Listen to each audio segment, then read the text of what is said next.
Welcome back, carnivores. Carnivore Confidential, Dougie the Butcher.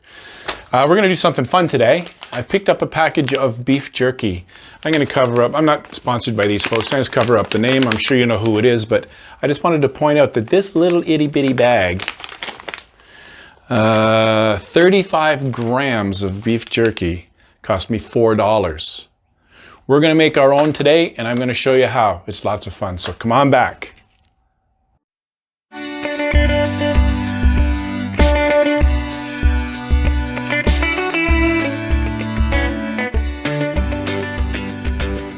Welcome back, carnivores. Today, we've got a whole eye of round, a beef eye of round, cryovac beef eye of round. I paid less than $25 for this whole piece of meat.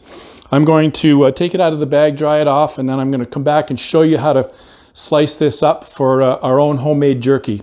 So come on back. Okay, folks, here we are. I'm not sure if you're able to see this or not with my video setup. But I've taken it out of the cryovac bag, and I remember telling you in a previous video about how this stuff reacts with the air we breathe. It's called oxidation, and the enzymes in the meat are actually reacting with the air that we breathe. The hemoglobin in the meat is actually reacting with the air that we breathe, and it turns a bright, bright red. Now, I told you before that when you first take it out of the bag, it's kind of a brownish color. It's not really red, it's kind of a brownish color, but I'm hoping that you'll be able to see as I go through this, slicing it and stuff, cleaning this up and slicing it, you'll be able to see for yourselves what the butchers actually call the bloom, where the meat actually, before your eyes, turns a nice bright red. It takes a little time, but it does happen, and I'm hoping you're going to be able to see it on the video. All right, so safety first, let's glove up and get started here.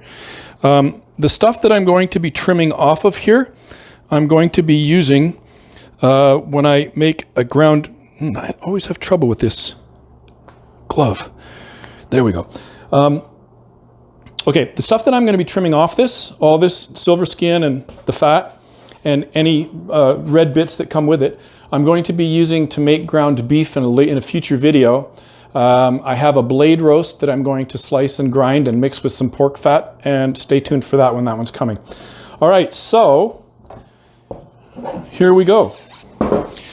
I'm not going to be too careful with this because, as I said, I'm going to be using the trim off of this to make ground beef. So I like to just lay my hand on top of it like this. I know a lot of people will go like this and like this. That's one method. I like to just lay my hand on top of it. And as I said, I'm not being too careful, but I don't want to take too much meat because all this is going to be nice jerky. So again, trim bits for ground beef. A little bit of fat there. Now this fat covering on the outside, again, I'm just going to lay my hand on the top of it. And I wouldn't suggest you try this at home, folks, unless you have one of these gloves. Always trim or slice away from yourself. Unlike what I'm doing right now, slicing towards my hand, but I'm fairly confident in my ability, and I also am wearing the safety glove. So, again, more silver skin. We're just going to take that all off. And this one was fairly lean. And I won't bore you with the rest of this. I'm going to finish up, and we'll just fast forward through this, but actually, I'm going to let you see the whole process. Again, I'm slicing very close to, I'm not touching the glove with my knife, but I am coming fairly close. Okay, I want to get all this off because I really don't want any fat in my jerky. You don't necessarily notice fat in your jerky when you buy it. All right, so there we go. That is a clean, I'll take my glasses off. That is a clean eye of round. Now, clearly you can see the grain runs this way. And I'm going to show you that even closer. You see the grain? That's across the grain. This is with the grain. I hope you can see that. All right, so now I've got two pieces of eye round. Now, you could roast this. I wouldn't recommend it. It's not a great roast. As you can see, there wasn't a whole lot of fat on it, and there's no intermuscular fat, so it needs fat in order to be in order to render some juiciness. But what this does do is if you roast this off and slice it up real thin, or if you have a kitchen slicer, I have one downstairs, but it's too much of a pain in the butt to clean, so I'm not going to pull it out today. But this makes excellent sandwich meat. So you could roast it off, slice it thin, and have sandwiches. But today we're going to make jerky. And in order to do that, I want to cut the jerky against the grain. So I'm going to cut this into a few pieces, like so.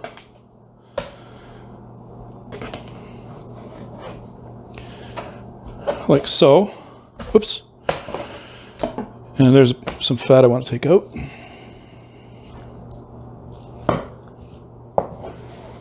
Into the trim pot. And the same with this side. We're going to make a few slices.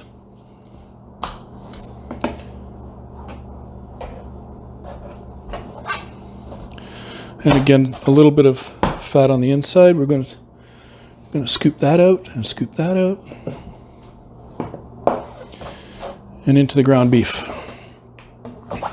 All right, so we're almost there.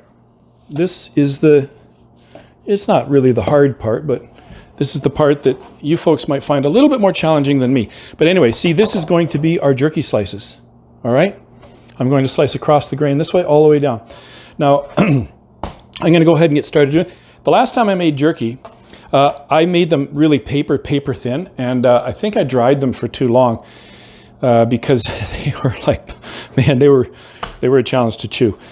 They were pretty, I mean, jerky is tough, but I'm going to cut it a little bit thicker this time, like so.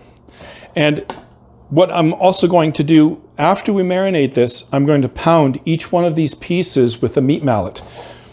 So let's just get busy here.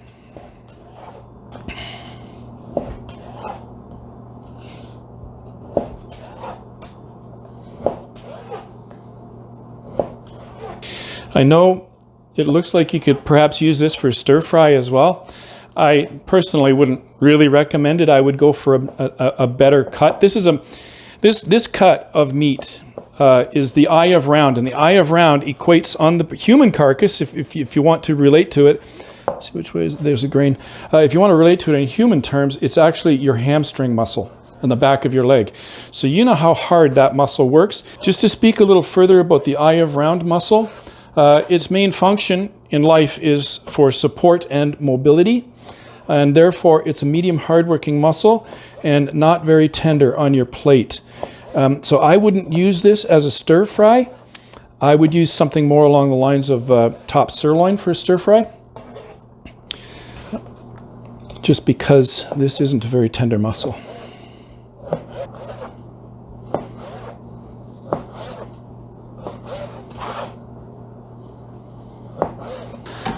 All right, so there you have it. There's a big old pile of jerky, sliced eye of round.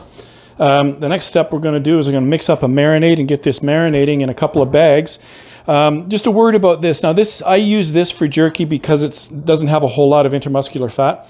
You can also use inside round or outside round or sirloin tip for that matter, any of the leg muscles. But the reason why I like this, again, is because there isn't a whole lot of intermuscular fat you got to cut away.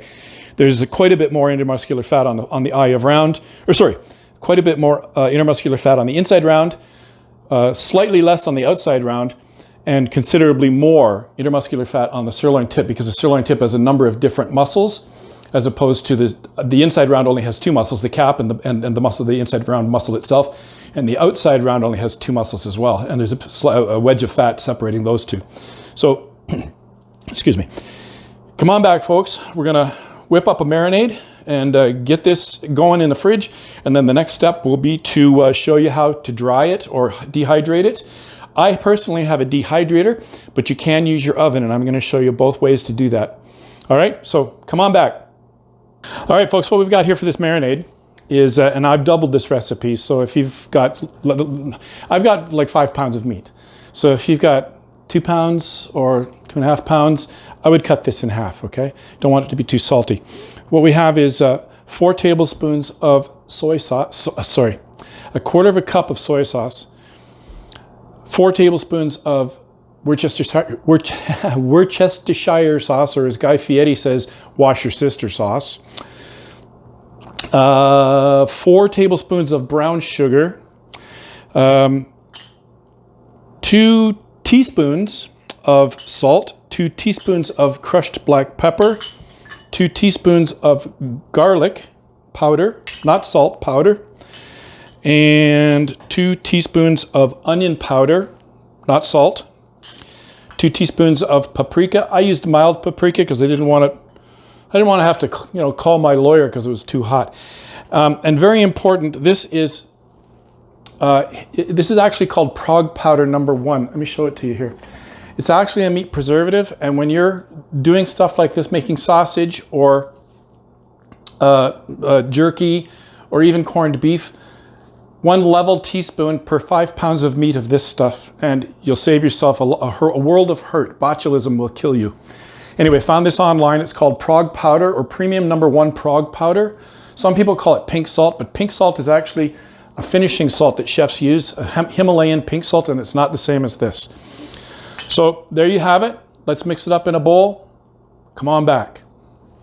And I went and got my big mixing bowl. So let's mix this up. In goes the soy sauce. In goes the Worcestershire sauce. Wash your sister sauce. In goes the brown sugar. You can play with that ingredient, I think, a little bit, because some people like it sweeter as opposed to less sweet. Salt. Black pepper. Garlic powder.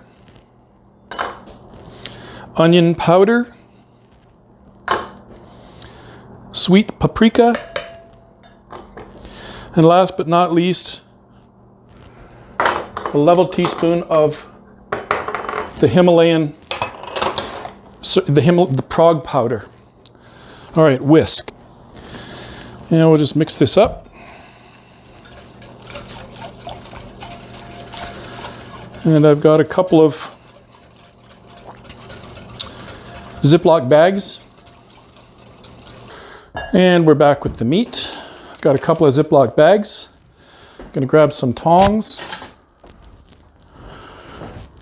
And we'll see if we can divide this up fairly evenly into these 2 bags. Now, remember what I was telling you about the bloom, or the meat oxidizing? I'm not sure if you can see this or not. Maybe we can zoom in.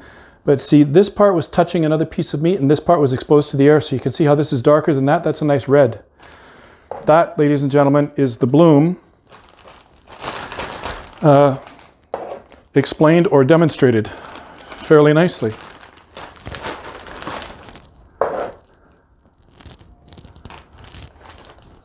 I've rolled these Ziploc tops down just because you don't get a very good seal if there's any moisture or meat stuck to the Ziploc area itself. And especially if you're dealing with a liquid like that, and it's going to be in your fridge, you're going to be rolling it around every now and then to make sure that this gets evenly distributed. You just want to have a good seal. Okay, so let's see if we can divide this up fairly evenly. I'm going to use, just to help me make sure it's a little bit even, a ladle for you, and a ladle for you. Maybe a little more because that wasn't quite a ladle. And then I'm going to try and scrape this out so we get all the goodness. Half for you, half for you. And there you have it. This particular recipe calls for marinating this for at least 4 hours. I like to do it overnight, but it's your call. I'm going to zip that up and then move the marinade around inside the bag, and then pop it into the fridge for 24 hours, and we'll come back and revisit this tomorrow And you get the picture. 5 pounds of homemade jerky coming at you. See you tomorrow. We're gonna finish this up. I'm gonna get it in the dehydrator. That'll probably be another 4 hours, and then we'll come back and finish this up and give it a little taste test. Thanks for hanging out, folks. Hope you're having fun. Come on back tomorrow. So what I've been doing is just spreading them out on my cutting board, like so. And once I get a full cutting board, then I just use the plastic bag as a shield so I don't get splashed. Like so. As you can see, I've already loaded the first layer. They can be touching, but they can't be overlapping. So let's get the next deck on here and keep going. Okay, I'm going to keep busy. This is tedious and it's going to take a long time. So again, we're going to come back to this when I'm almost finished and all these layers are full. Okay? Thanks for hanging out, folks. And I know your mouths are watering. Hey there, welcome back. That took a little time, maybe about 15 minutes or so. It is a bit of a labor of love, but it's well worth it. As you can see, I've got all kinds of jerky ready to go. As I said before, it's okay for them to touch, but just not overlap. Don't shingle them. They are going to shrink. And you want to use every square inch of real estate you've got on these things. So, I mean, it fits. Like I said, I could have spread them out or could have tightened them up some more, but it doesn't matter. As you can see, we got the whole eye of round in here. Like I said yesterday, $24.65 or something like that. I paid for that whole thing. It was a little around 5 pounds or so. And like I said in the beginning, that little package of jerky that I bought, I paid $4 for. All of this is going to yield 5 pounds of jerky. Well, it won't yield that when it's dried out, but 5 pound initial weight for 25 bucks. And it's tasty as heck. Now, I got all of my eye of round on my dehydrator, but I promised to tell you how you could do it in your oven. And that's easy as heck as well. All you need is one of these, right? Put a piece of tin foil or sit it on a tray. Arrange these on here the same way you did on your dehydrator. Stick them in your oven, 170 degrees for at least 4 hours. The highest temperature I have on this bad boy is 160, 170. So the only thing left to do is plug it in, walk away, and come back in 4 hours, and we'll taste test. Thanks for hanging out, folks. All right, so just doing a little handheld here. Handheld. I'm in the process of taking the dried jerky out of the dehydrator and putting it in plastic bags. And it's been about, about 7 or 8 hours. And this is what we're left with. I've already tried it. Very, very tasty. So, it's late and I'm off to bed. Good night, folks, and thanks for dropping by. Good morning. Welcome back. It's the day after, and we're all finished making our beef jerky. Just to recap everything we did, we had a 5-ish pound eye of round. We cleaned it up, sliced it up, seasoned it, dried it for about 10-ish hours, and yielded 5 nice bags of beef jerky. It's very tasty, but just a post note on this particular recipe that I itemized for you yesterday, I would add more brown sugar. I doubled this recipe because I had a lot of meat, and doubling the recipe called for 4 tablespoons of brown sugar. I would double it again to 8 and then try again. It's kind of a to-taste thing for you, and individual tastes are different. I personally like my beef jerky a little bit sweeter than this. And if you like yours spicier than this, then by all means add some cayenne pepper or red chili flakes. Anyway, this wraps it up. Hope you enjoyed what you saw. Please like and subscribe to my new channel, and we'll see you next week, folks, for another video. Stay hungry, carnivores.